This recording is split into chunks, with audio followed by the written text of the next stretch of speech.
June 9th, 1912. A quiet Sunday night in the small railroad town of Villisca. It was the kind of town where people didn't lock their doors, where everyone knew everyone, where danger felt far away. Inside a modest white house on East 2nd Street, 8 people were asleep. By morning, all 8 would be dead. The Moore family had just returned from church. Josiah Moore was a respected businessman, friendly, successful. His wife, Sarah, was devoted to their 4 children. That night, 2 young sisters, friends of the family, were staying over after the service.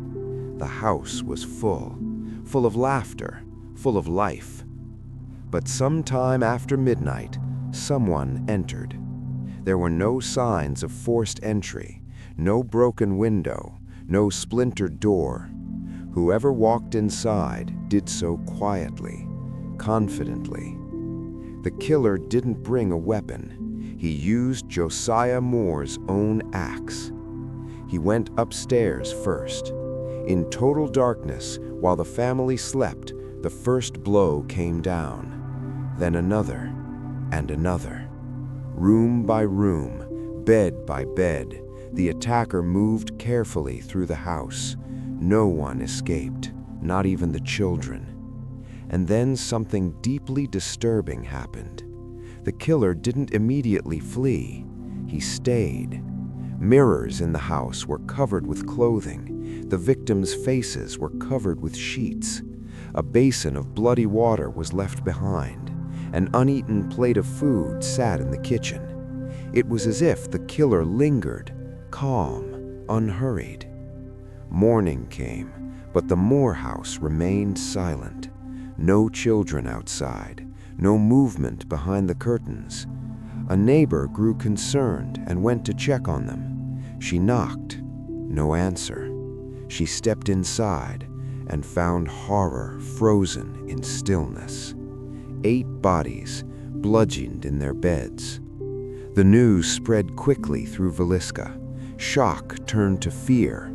If this could happen to the Moore family, it could happen to anyone. The investigation began immediately, but this was 1912.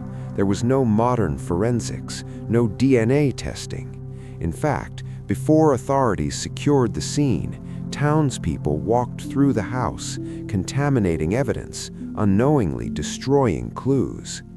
The case quickly became tangled in rumors. Some suspected a local businessman who had once been close to Josiah Moore. Business rivalry, personal tension, but nothing could be proven. Then suspicion shifted to a traveling preacher named George Kelly. He had passed through town around the time of the murders. He behaved strangely afterward.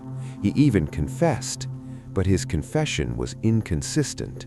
He later claimed he was pressured. He was tried twice. Both trials ended without a conviction. Some investigators believed the murders were part of a larger pattern. Across the Midwest, entire families had been killed in similar nighttime axe attacks. Mirrors covered, victims attacked in their sleep. One name often connected to those crimes was Henry Lee Moore, but again, no solid evidence ever tied Villisca. And so the case went cold. Years passed, witnesses died, memories faded, but the house remained. More than a century later, it still stands, now known as the Villisca Axe Murder House. Visitors walk through its narrow rooms. They stand where the beds once were. Some claim they hear footsteps, whispers, children's laughter in empty hallways. Whether those stories are real or imagination, one fact remains. 8 people were murdered in a single night. No one was ever convicted. No final answer was ever given. In a town where everyone trusted each other, the most unsettling possibility still lingers. What if the killer wasn't a stranger? What if he was someone familiar, someone who blended into the community and simply walked away?